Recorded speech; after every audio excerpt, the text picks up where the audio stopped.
Ricardo, bem-vindo. Olá, boa noite. A Caixa Geral de Depósitos, recapitalização aprovada. Apesar do Ministro das Finanças ter dito que esta recapitalização não agravará o déficit, temos aqui alguns jornais a admitirem que sim, que isso pode acontecer. O que é que te parece que possa acontecer? Pois, politicamente já se percebeu que vai haver aqui um problema para António Costa, que o orçamento retificativo é inevitável. Mário Centeno já o está a preparar e isso implica que os partidos à esquerda do Partido Socialista terão que aprovar esse orçamento retificativo. E o orçamento retificativo traz basicamente encapsulado duas questões. Uma é a questão da injeção de dinheiro e como é que ela vai ser feita e como é que, apesar dela, se garante que o banco permanece 100% público. E essa aí é uma dúvida e, ao mesmo tempo, um receio que bloquistas e comunistas têm relativamente a esta operação. O segundo problema é a questão da diminuição das despesas de funcionamento da Caixa Geral de Depósitos.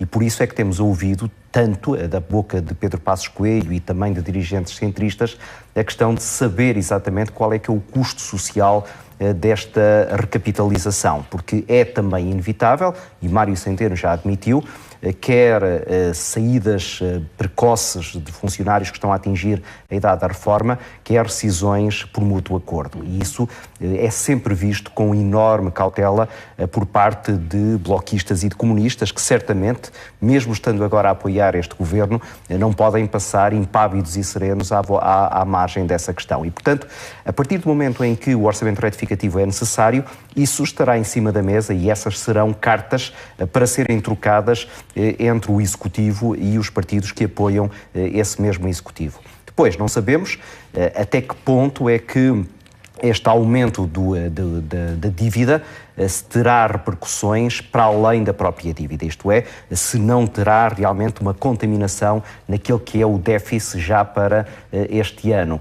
Mário Centeno tem dado a entender que não, e fala até da tal almofada financeira e das antecipações de pagamentos ao Fundo Monetário Internacional como uma forma de fazer desvio de dinheiro para evitar esse aumento de déficit, mas também essas questões politicamente são delicadas, porque eram essas questões que o Partido Socialista tão fortemente criticava o anterior Executivo. Todos nos recordamos das palavras muito duras de António Costa quando a Maria Luísa Albuquerque reconheceu que havia uma almofada financeira exatamente para poder acudir a situações como esta que agora aqui está. Ainda assim, no ponto em que já estão as coisas negociadas com Bruxelas, não estás em crer que quer Bloco, quer PCP possam bater muito o pé em relação a este dossiê?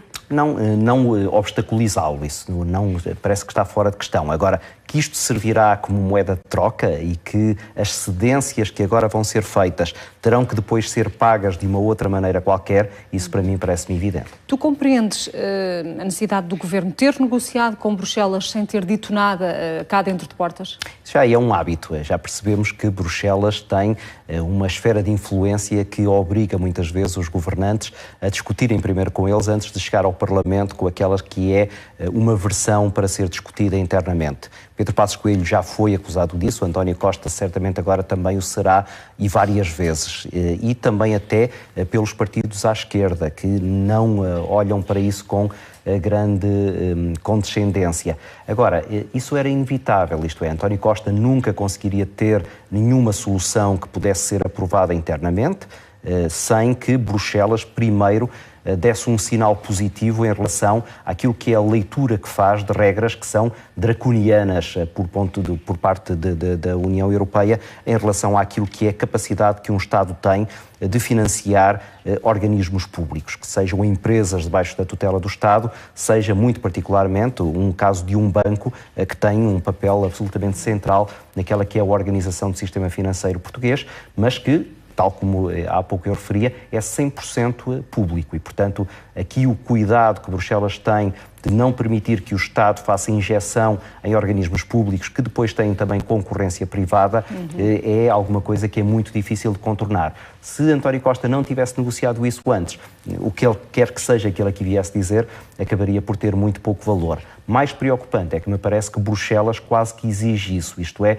Bruxelas levaria a mal se António Costa primeiro procurasse soluções internas antes de chegar à União Europeia. Há uma dúvida em relação à qual ninguém nos garantiu ainda nada, e se calhar calhar não pode garantir, que é, será esta recapitalização da Caixa suficiente para a estabilidade do sistema financeiro português? Pois, eu acho que não, mas eu percebo muito pouco de bancos e de sistema financeiro, mas daquilo que tenho ouvido os analistas financeiros falarem, parece-me que este é um remendo.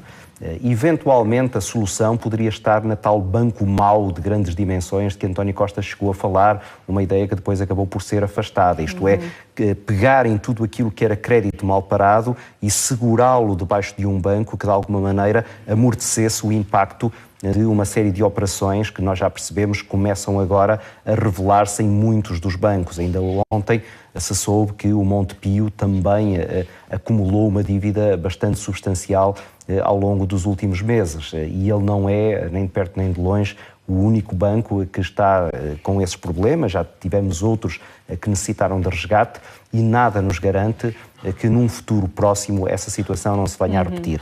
Esta injeção de capital pode, de alguma maneira, adiar um bocadinho esse problema, arrastá-lo, mas isto basicamente é, como se diz em português corrente, empurrar com a barriga. O problema central está lá e acabará por, mais tarde ou mais cedo, como já aconteceu noutros países, rebentar na mão dos governantes. Ricardo, haverá indícios na investigação ao caso de Pontessor de tentativa de homicídio do jovem que foi brutalmente espancado e atropelado, sendo que esta quinta-feira o Ministério dos Negócios Estrangeiros vai pedir o levantamento da imunidade diplomática desses dois jovens filhos do embaixador iraquiano. Tu compreendes a demora do Ministério para tomar esta decisão? Não sei se houve demora. A atenção mediática esteve muito centrada naquilo que era a questão da imunidade. E não se centrou naquilo que eram os passos que o Ministério Público estava a dar. Eventualmente o Ministério Público até pode ter sido célere, rápido a atacar este problema e ter chegado agora ao momento em que vai pedir para estes irmãos serem constituídos arguidos e, portanto, prestarem agora declarações para tentar esclarecer esta história. Ou não, ou como tu dizes, se calhar houve aqui uma demora, até eventualmente por dúvidas de caráter legal sobre se poderiam ou não constituí-los como arguidos e como é que era todo o processo relativamente ao levantamento da imunidade e se ela se aplicava concretamente nesta situação. Essas são dúvidas que mais tarde ou mais cedo terão que ser esclarecidas. A minha crítica, enquanto observador disto, é porque é que o Ministério Público não deu esclarecimentos mais cedo. Não sei se atuou rapidamente ou não, o que eu sei é que os esclarecimentos estão agora a ser tardios. Como me parece também que toda esta história ainda está muito mal contada, ainda há aqui muita coisa por contar. Temos agora aqui aparentemente dois alegados arguidos, mas dificilmente, ou eu não entenderia que eles sejam os únicos, porque daquilo que nós conhecemos da história, isto é uma rixa, igual a muitas que já acontecem todos os dias à volta de bares onde jovens acabam por se embriagar, e dificilmente estes jovens serão os únicos culpados em tudo isto. E o meu receio aqui é que, de alguma maneira, se transfira a observação deste caso para esta particularidade de eles serem filhos de um embaixador e de terem essa imunidade diplomática. E essa circunstância que tu descreves pode, de alguma forma, beliscar as relações entre Portugal e o Iraque? Eventualmente, se não houver bom senso, isto é, se da parte do governo português houver um esticar de corda, que até agora claramente não se assistiu, e se da parte do Iraque não houver também o cuidado em investigar claramente esta matéria. O embaixador já foi chamado a Bagdá, isso é um sinal de preocupação, e agora falta saber o desenrolar desta matéria. Eu diria, tendo em conta a área em que nós estamos, a área diplomática, que estas coisas, quando tratadas com profissionalismo, acabam por correr bem, porque nenhum Estado quer, a propósito de uma rixa nas traseiras de um bar, criar um incidente diplomático com estas dimensões, ainda por cima, incluindo um país, o Iraque, com o qual o Ocidente tem um historial de muito pouco boas relações. Olhando aqui para a manchete do Diário de Notícias, os colégios a desafiar o Ministério da Educação a manterem as turmas que foram cortadas e a dizerem a esses colégios que vão receber todos os alunos sem cobrar. Isto é sustentável? Pois, boa pergunta que é. E haverá dinheiro para isto? E haverá condições para desafiar assim o Ministério, que armas, que trunfos, até do ponto de vista legal, é que estes colégios têm para fazer isto. Eu diria que essa novela, que já começou há algum tempo, ainda não está completamente encerrada e poderemos ter agora aqui um novo braço de ferro. Pode ser apenas uma encenação até para os próprios média, ou pode ser uma encenação para, de alguma maneira, dar a ideia de que não saíram derrotados daquele primeiro confronto, ou pode ser realmente uma estratégia para a qual o Ministério da Educação possa não estar ainda totalmente preparado. É uma daquelas matérias que eu diria que convém acompanhar com muito cuidado agora na rentrée do ano letivo que se aproxima. Os médicos recusam dezenas de vagas no interior do país e no Algarve, diz-nos o Jornal de Notícias em destaque maior. Como é que de uma vez por todas se resolve este problema da falta de médicos nestas regiões? Como é que se atrai clínicos e especialistas em determinadas especialidades, passa a redundância, para estas regiões do país, Ricardo? Eu tenho uma solução, mas é que até parece que tenho as soluções para tudo e isso anda aqui a vender banha da cobra. Mas há pouco o Rafael Barbosa colocava ali uma questão que é interessante, que é dizer que as medidas que o anterior governo aplicou falharam, isto é, os incentivos, quer do ponto de vista financeiro, quer do ponto de vista de algumas condições, não foram suficientes para atrair médicos para esses hospitais. Eu diria que se calhar o que há aqui é médicos a menos. Uma coisa que a Ordem dos Médicos tem rejeitado, nomeadamente, por exemplo, para continuar a sustentar uma situação que me parece completamente obsoleta e até difícil de explicar, que é o monopólio do ensino da medicina por parte do Estado, isto é, não existir nenhuma universidade privada que possa ensinar medicina, e isso é claramente o interesse corporativo dos médicos, que continuam a insistir que há médicos suficientes em Portugal. Não há médicos suficientes em Portugal. Se houvesse, certamente que estas vagas não estavam neste momento agora abertas. Isto é, nós sabemos que é preciso haver sempre um número um pouco suficiente para que as peças se mexam, isto é, quando o número de médicos relativamente às vagas é inferior, então eles vão escolher claramente aquilo que mais lhes interessa. E não interessa se depois os incentivos são muito tentadores, porque eles acabarão sempre por encontrar vantagens nos grandes centros urbanos que lhes podem dar, até do ponto de vista profissional, mais vantagens. No momento em que houver mais médicos, no momento em que a concorrência profissional aumentar, aí certamente as vagas acabarão por ser ocupadas, porque nenhum médico quer ficar sem trabalho apenas porque é deslocado para um sítio que não lhe é tão atraente. Mas quando tu falavas dos interesses corporativos da classe em relação à não existência de um curso de medicina nas privadas, qual é o interesse dos médicos em não concordarem com isso? É terem menos pessoas no mercado e, portanto, terem depois maior capacidade de exigência, poderem, nos seus próprios interesses, isto é, se uma determinada classe profissional tem um número restrito de profissionais, pode obviamente valorizar muito mais o seu trabalho. Obviamente. Vamos aqui ao Sismo de Itália. O Público, o Diário de Notícias também a fazerem manchete. Ricardo, coloca-se aqui uma questão que é, não podendo nós controlar ou dominar a força da natureza, parece-te que países como Itália e países onde este tipo de catástrofes naturais são recorrentes têm feito o suficiente em matéria de segurança na construção de infraestruturas? Há aqui um jornal, por exemplo, é o JN, que diz que os peritos alertam para a fragilidade das construções no nosso país. Isto é evitável, pergunto? É evitável e há países, sobretudo aqueles que são mais afetados com mais frequência por sismos, que já têm dado passos importantes nessas matérias. Nos Estados Unidos, por exemplo, na Califórnia, que é muito afetada por causa da falha de Santo André, que já preparou grande parte dos seus edifícios para, em situações de sismo, eles serem muito mais resistentes. Agora, também se compreende que em vilas medievais, como são estas no centro de Itália, é impossível. Vai-se agora destruir vilas e aldeias inteiras para se construírem casas que sejam mais resistentes. Obviamente que isso não é possível. O que é possível, sim, é na reconstrução destas situações agora ter-se outros cuidados que no passado, e compreende-se porque não o faziam, não foram tomados. Na Idade Média não havia sequer possibilidades de construir casas assim, ou mesmo ainda há 50, 100 anos não havia as tecnologias que hoje estão disponíveis. O que é importante é que agora, quando as vilas começam a ser recuperadas, que haja este cuidado. Depois, muito importante também é que os serviços de proteção civil sejam ágeis. E já vimos responsáveis italianos a reconhecer que se calhar tem havido ali alguns problemas de gestão. E isso é que me parece que também é evitável. Vê-se muito poucas vezes, e o nosso país também é exemplo disso, exercícios de simulação em que os serviços de proteção civil possam, de alguma maneira, perceber qual é que é o grau de eficácia perante uma situação como estas. E isso, a mim, enquanto cidadão, preocupa-me. Muita gente perguntar-se lá em casa se não temos capacidade de resposta perante os fogos que destroem o país. Havemos de ter capacidade de resposta para um sismo com esta dimensão de destruição? Pois, espero que sim. O que é que se pode agora dizer? Temos que ter confiança nas autoridades que estão a tratar disto.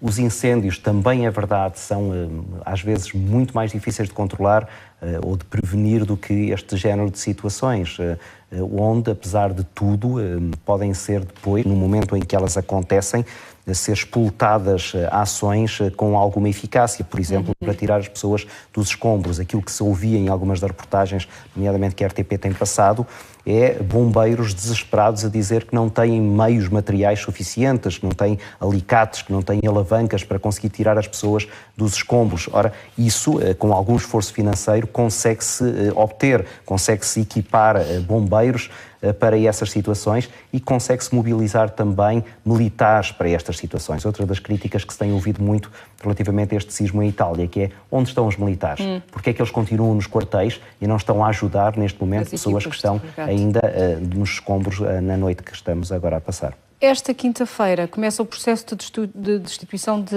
Dilma Rousseff. Dilma Rousseff, ela é o cansaço da hora tardia. Ela que vai ser julgada pelo Senado brasileiro, Ricardo. Parece-te haver alguma forma dela sobreviver a esta tentativa de afastamento? Não me parece. E isso é desde logo evidente na estratégia que ela está a montar para tentar uma sobrevivência política, começando a prometer aos brasileiros que pode haver um referendo, que pode haver uma forma qualquer de a população dizer se está ou não está de acordo com este processo que lhe está a ser levantado. E isso é claramente a última cartada que ela estaria a jogar nesta altura, porque isso é o reconhecimento de que há ali muitos problemas com que ela vai ter que se deparar. Agora, eu diria que mais problemas do que Dilma Rousseff terão os próprios brasileiros, porque não vai ser muito difícil sair desta crise política. O facto de as alternativas que existem serem alternativas que também estão contaminadas por uma série de processos judiciais que estão neste momento a decorrer é sintomático da dificuldade que vai ser para sair desta situação onde se percebe que a corrupção atinge muitos pontos.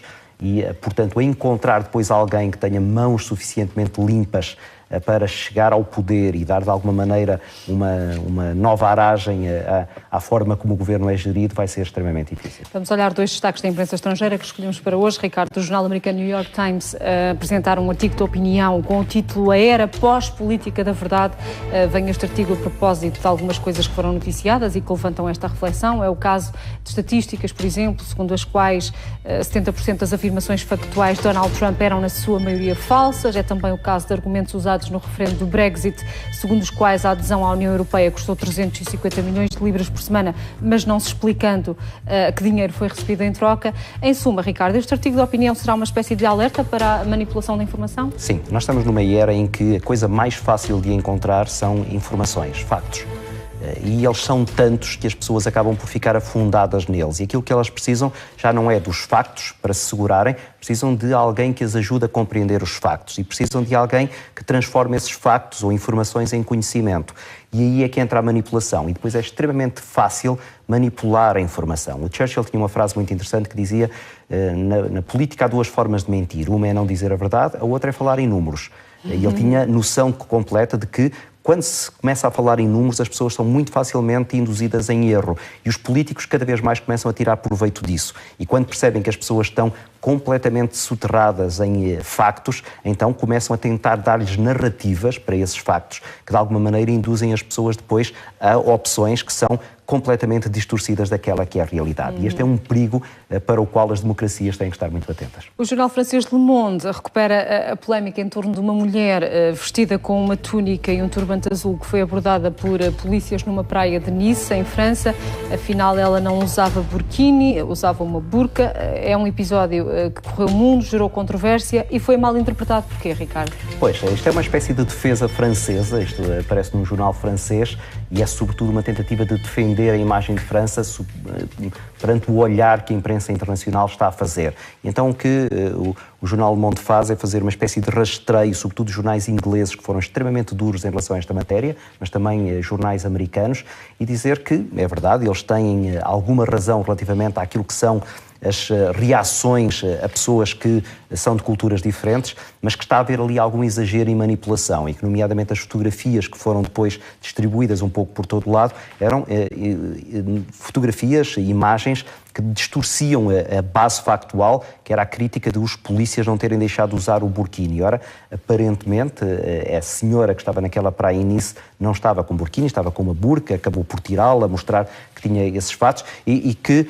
foi confrontada com essa possibilidade, ou cumpria com a lei não permite que se esteja com uma burca numa praia, também se me perguntares porquê, eu sinceramente não tenho uma resposta para isso, e portanto eu acho que também há aqui algum cuidado excessivo das autoridades francesas em relação a esta matéria, ou então teria que sair, e a senhora acabou por preferir sair. Mas aqui o que é interessante, e junta-se com outra notícia de que há pouco falámos, é esta questão das interpretações e más interpretações e, sobretudo, a capacidade de manipulação da informação que dá praticamente para tudo. É verdade. Ricardo, obrigada por ter estado connosco. Bom resto de semana. Quanto a si, tenha uma excelente quinta-feira. Até mais logo.